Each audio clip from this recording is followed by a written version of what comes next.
दोस्तों नमस्कार। दोस्तों, पाकिस्तान के पूर्व राजनयिक यानी हाई कमिश्नर रहे अब्दुल वासिद ने पाकिस्तान में एक न्यूज चैनल एबीएन न्यूज से बात करते हुए यह कह दिया कि अगर अमेरिका ने हमारे ऊपर हमले की कोशिश की तो हमारे पास कोई ऑप्शन नहीं है, हम भी दिल्ली मुंबई पर हमला कर देंगे।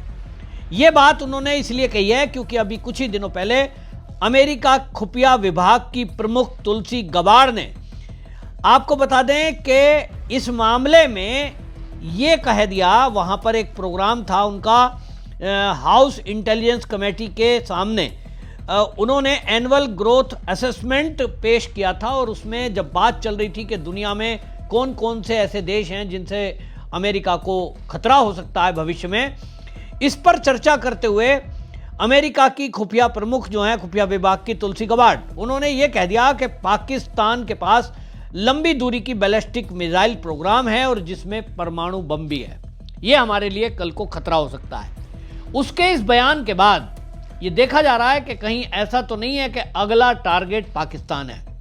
जिस तरह से ईरान में अमेरिका ने और इजराइल ने मिलकर के हमला किया है, उसके पीछे का एक ही कारण बताया जा रहा है कि ईरान अमेरिका के मना करने के बावजूद अपना परमाणु, जो उसका परमाणु अस्त्रों का भंडार है, उसको वो चलाना चाहता था, कार्यक्रम को परमाणु भंडार बढ़ाना चाहता था, परमाणु अस्त्र बनाना चाहता था। इसीलिए अमेरिका बार बार कह रहा था कि आप अपने इस प्रोग्राम को बंद करिए वरना हम हमला करेंगे।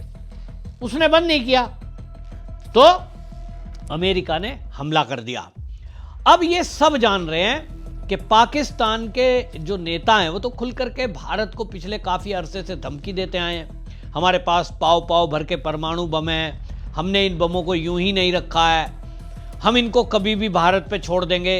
यानी ये हमेशा से भारत को धमकाते रहे हैं और अभी तक अमेरिका इस पर मौन रहा है, या यूं कहें अमेरिका ने इस पर मौन समर्थन भी दिया है। ये पहली बार है कि अब अमेरिका को भी समझ में आ रहा है कि दुनिया में यदि ईरान के बाद कोई सबसे बड़ा खतरा दुनिया के देशों को बल्कि अमेरिका को है तो वो ईरान के बाद पाकिस्तान है। और भारत इस बात को पिछले 70 साल से कहता आ रहा है दुनिया में कि जो पाकिस्तान है ये आतंकवाद की फैक्ट्री है। भारत की सरकार लगातार सबूत पे सबूत पेश करती रही है, चाहे भारत में संसद का हमला हो, चाहे भारत में 26/11 का हमला हो, हमेशा हर बार डोजियर दिया जाता रहा।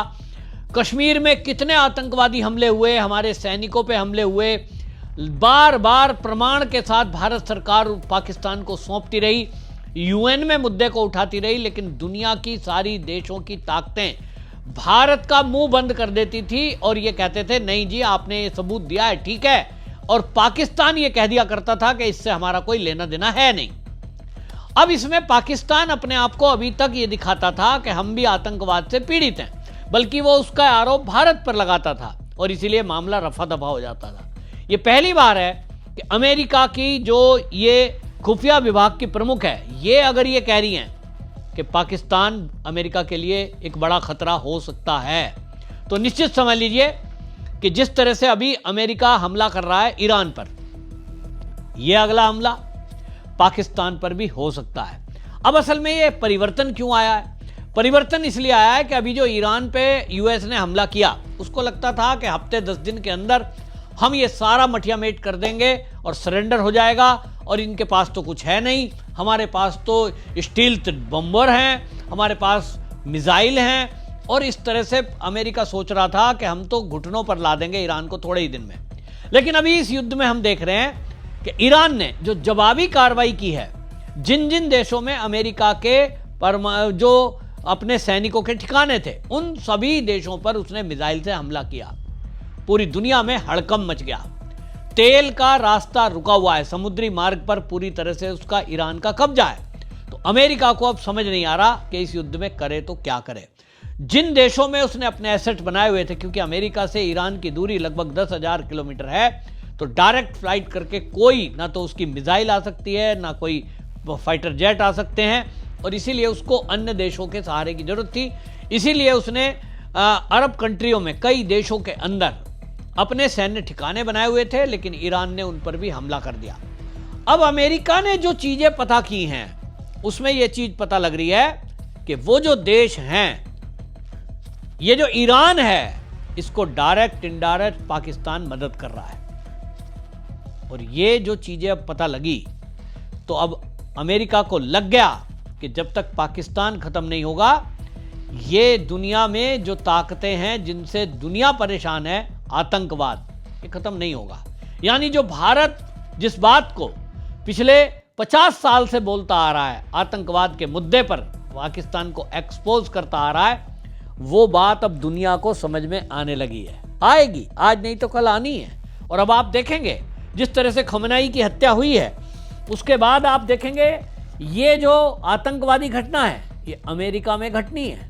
जो भारत के साथ हो रहा था और अमेरिका बैठ करके ताली बजा रहा था या इस पर मौन समर्थन पाकिस्तान का कर रहा था, अब उसको खुद भुगतना पड़ेगा, ऐसा जो सुरक्षा मामलों के जानकार हैं वो लोग कहते हैं। अब इसलिए तुलसी गबाड़ को चिंता हो रही है कि भाई ये जो आतंकवादियों की मां पाकिस्तान है, इसका इलाज तो करना ही पड़ेगा।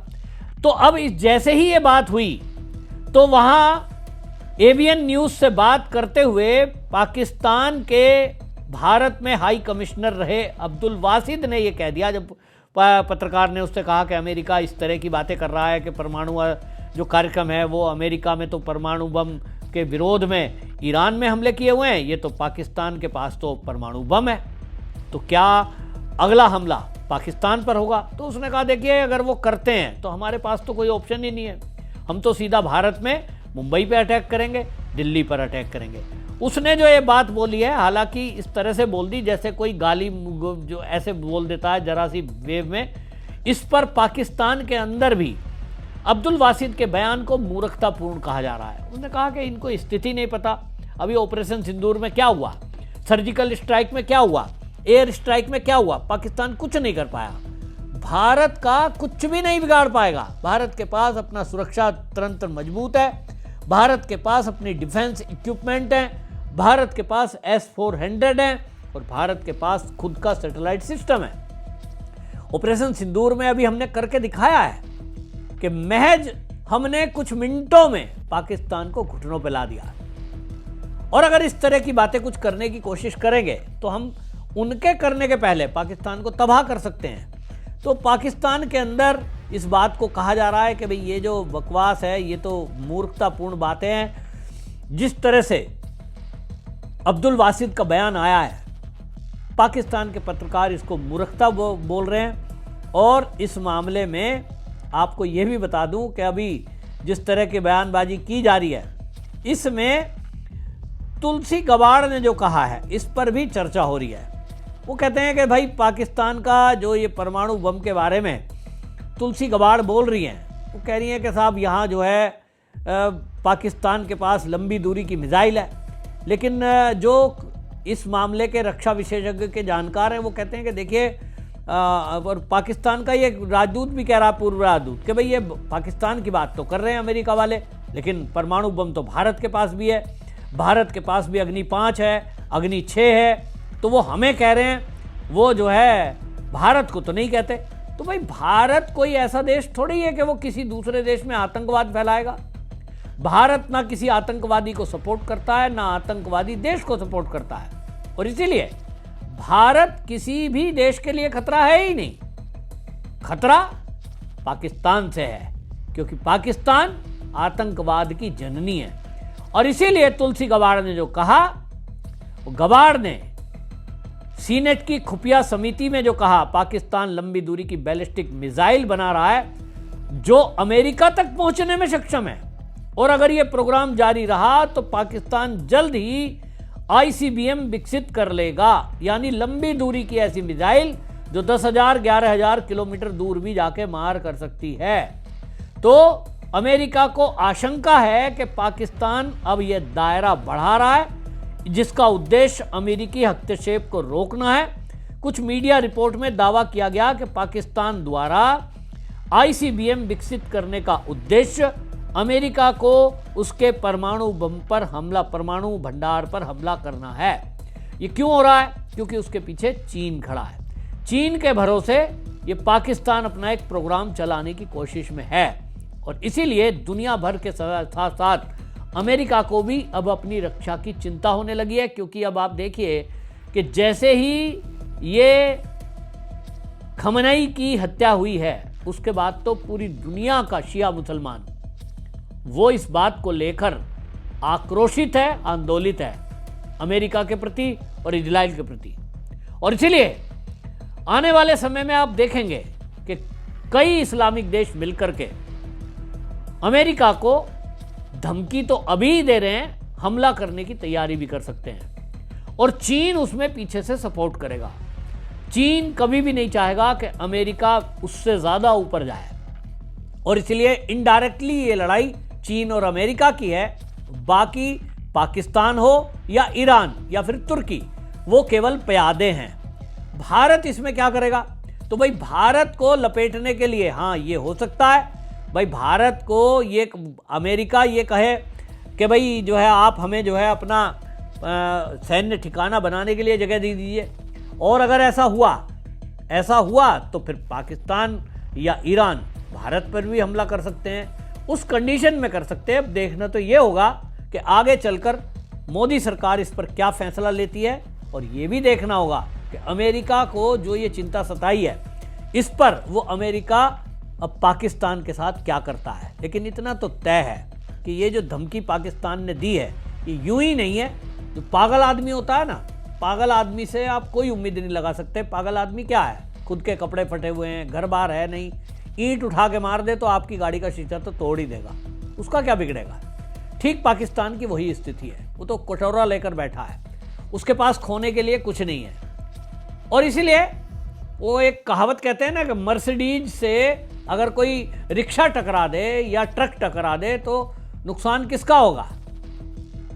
बेशक मर्सिडीज का ही होगा, क्योंकि भाई महंगी आती है, ट्रक का क्या बिगड़ेगा। तो यही हालत पाकिस्तान की है, चिंताजनक है। देखते हैं इस पर क्या होता है, लेकिन इतना तय है कि भारत को सतर्क रहने की जरूरत है, जिसका जिक्र मोदी ने संसद में किया है। आपकी इस पर क्या राय? आपको लग रहा है पाकिस्तान भारत पे हमला कर पाएगा? क्या इसके पहले अमेरिका पाकिस्तान को ईरान की तरह तबाह कर देगा? अपनी राय जरूर रखिए, कमेंट करिए, वीडियो शेयर करिए। वंदे मातरम।